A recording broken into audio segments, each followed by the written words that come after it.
Sometimes in life, you've got to do some things that you don't usually ever plan on doing in order to achieve something you want to do. Like, I never planned on putting my face on the internet, but who else was I going to film? And I also never planned on buying an iMac. An update on that. I was going to show a whole lot more in the video, like pulling open the iMac, chucking in a cheap SSD I had laying around, and then the tedious task of installing the OS on it. But I'm not going to show that in much detail because, well, the fact of the matter is it's useless. It wasn't able to run DaVinci Resolve and be able to connect to my server properly. I don't know why. It could connect to my SMB server, it could ping my server, it could connect to my editing computer here and ping it quite easily. That computer could connect to my SMB server and everything, but for some reason this iMac wasn't able to allow DaVinci Resolve to connect to my SQL server to do collaboration and project sharing. I don't know why. I tried ChatGPT to try figure it out. ChatGPT couldn't figure out why. And essentially I've given up. So, as was mentioned in some filming, but I guess I've skipped over that, I have ordered in 16 gigabytes of 3200 megahertz RAM, because what's in there is 8 gig at 2300 or something like that, which is painfully slow. And then I'm probably just going to sell it unless I'm able to find a use for it before that happens. So let's move on to the next project. Continuing on from the last video where I pulled out these LEDs. Now I've finally sort of decided how and where I'm going to set them up. I pulled out this long SDI lead in the last one. Now, I very rarely use SDI, and if I need to use it, I've got a lot of other stuff. So I'm going to cut this wire, and I'm going to use this wire, because I'm short on wire to be able to even power these LEDs. You know, this kind of wire is really annoying to work with. It's a coax wire, it's got one wire down the center, a whole lot of shielding, and then the ground on the outside. And it can be really difficult to handle.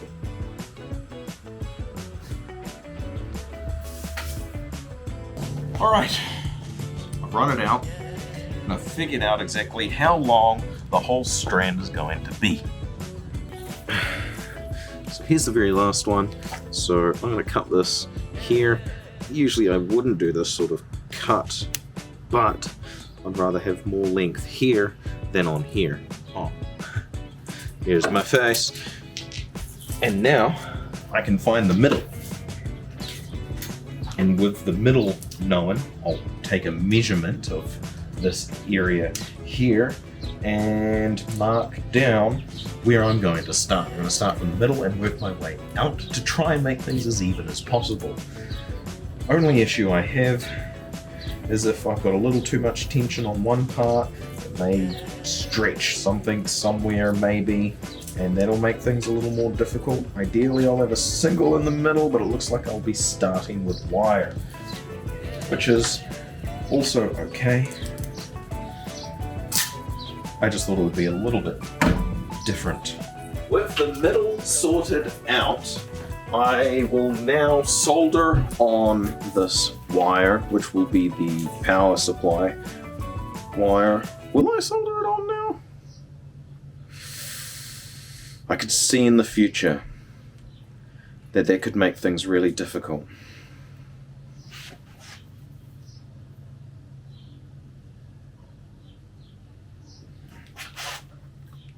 There's no easy option. I think at this point, I'm just going to solder it on, get that over and done with, and then get this all set up. I'm going to use two different types of cables. For the long run, I'm going to use this old SDI cable, and for the short run, I'm going to use this cable, which was used on some Christmas lights. I don't live at that house anymore, so I don't need this exact length. hopefully the cable's useful. This is a tricky cable to work with because it was so cheap that it doesn't grip onto solder, and solder doesn't want to grip onto it. It's a two-way street, and neither of them are crossing. During soldering, the Osmo Pocket 2 decided it wanted to shake a little bit, and then eventually just gave up altogether, looking down before turning off. Here it is. I'm finished. Both ends are now soldered up and have a little bit of protection on them. Now, let's go mount these lights in place. Hopefully, somewhat permanently, at least until I move out. Maybe even then I might leave them in.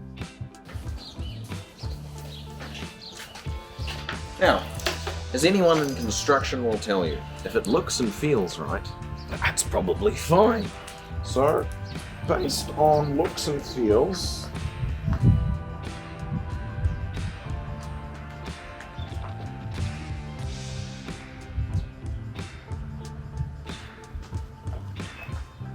I'm going to say that's our center point.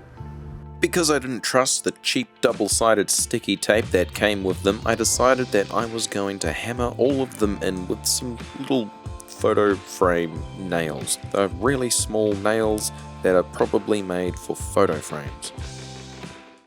There we go. Well, I guess next is to see if the lights are actually even working.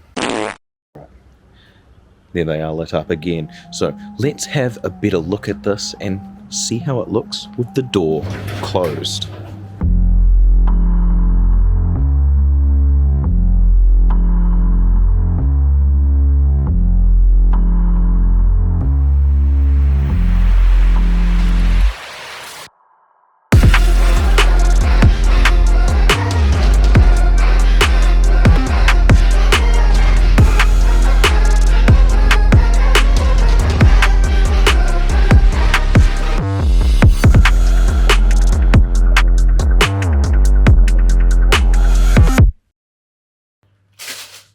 Mail time.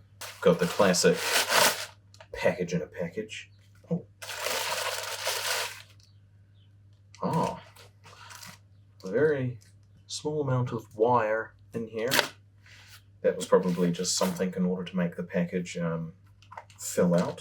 So it's an Android Auto USB adapter to turn any radio that's already got Android Auto USB connection for it, but isn't a wireless Android Auto. Now, the funny thing, my radio does supposedly have Android Auto wireless, but I've never managed to get it to work, so I thought, why not try a dongle? Surely, eventually, it's gonna work. So I thought I'd try hook up this little Android wireless Android Auto device now. Usually, I've just got this USB cable here plugged into this USB cable and plug it straight into my phone. So now if I plug this in, I'm guessing, yep, it's got a little light on it that's lit up red.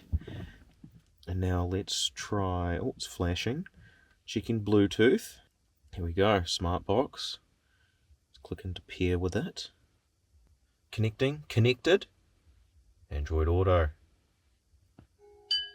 Seems to have worked. And there it is. Android Auto is nicely connected very easily. Now, admittedly, I had just done a whole sequence and shown the connection process from another angle, but the Osmo Pocket decided that the record button didn't need to actually trigger it to record.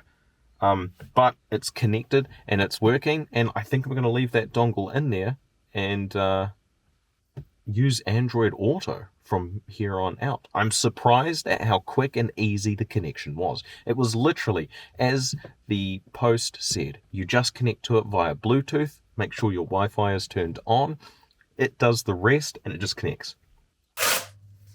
And here we've got some LEDs, fitting theme, and some more LEDs. So here's an LED strip. Now the thing about this LED strip is it should only be white, I believe. Yep, here we go. It's a 24 volt one. I thought I got a 12 volt one. It's a Cobb 24-volt white LED strip. Now, I can't remember exactly how many LEDs there are per millimeter, but they're supposed to be pixel LEDs, so I'll be able to put animations on this with an ESP8266 or 32 running WLED. Of course, you'll see this popping up in a future project coming up soon. Mail time. 2. Package in a package, of course. Oh! I think I know exactly what this is. You see, I lost them a little while ago, and I've got no idea where I lost them, so I got a new pair of my favorite sunglasses. I really like these sunglasses. I like how they feel. I like how they look. They seem to be really consistent. Even consistent down to the point that I keep on losing them. But they're good enough that I just keep buying new ones. Oh, they fit perfectly. They're the exact darkness and polarization. They're exactly what I like out of sunglasses. I like it. Front is plastic, nice and light. Got the nice nose size shape thingy. And we got metal bits to go over your ears. It has a nice fit to the head, but it doesn't squeeze your head. So it's easy to put on and off. I can't shake them off. They barely move at all. And they sit nicely on the collar like that. Plus the packaging, as you saw, it's quite nice for a single pair of sunglasses. I think they're about $15 or $16. So as soon as I lose these ones, I'll be buying another pair again. Oh, this one's got some sort of liquid on it. It's a little concerning. I hope it's not anything dangerous. And it contains, oh, that's right, this little string toy thing. Hey, there we go, look at that! Oh man, that's sick!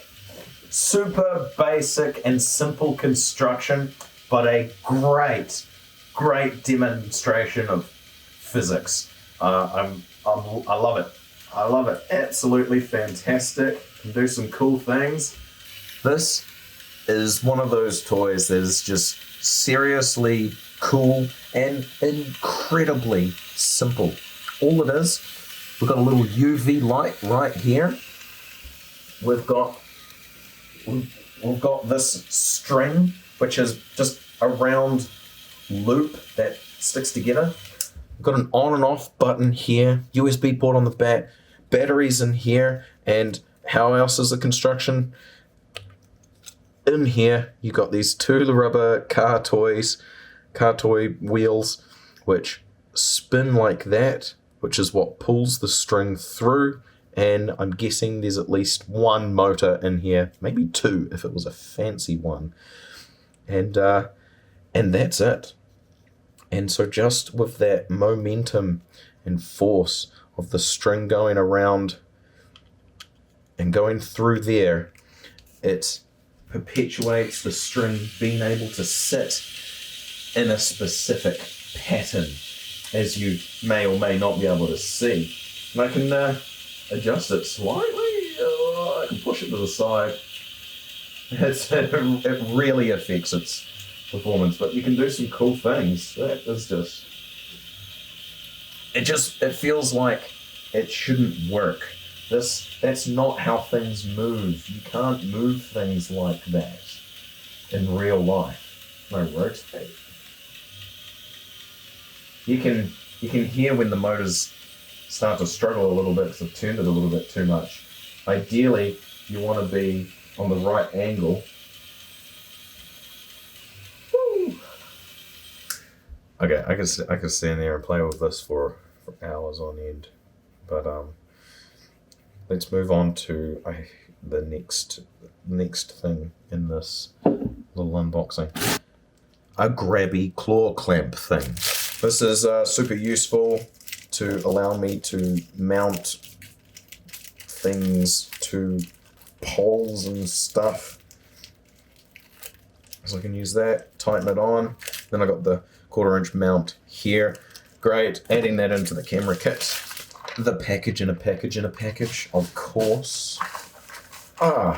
It's a little fidget toy stress ball thing. 3 ball bearings. Yep, 3 little ball bearings to move through it. And I guess the idea is that you sort of concentrate on it and you try and get them all to go around. It got a little warped in shipping, but it's a little gag sign thing. I thought it was funny. How's the mixed shit going? I'm gonna put that up by the toilet, but the metal got bent, so mildly unfortunate.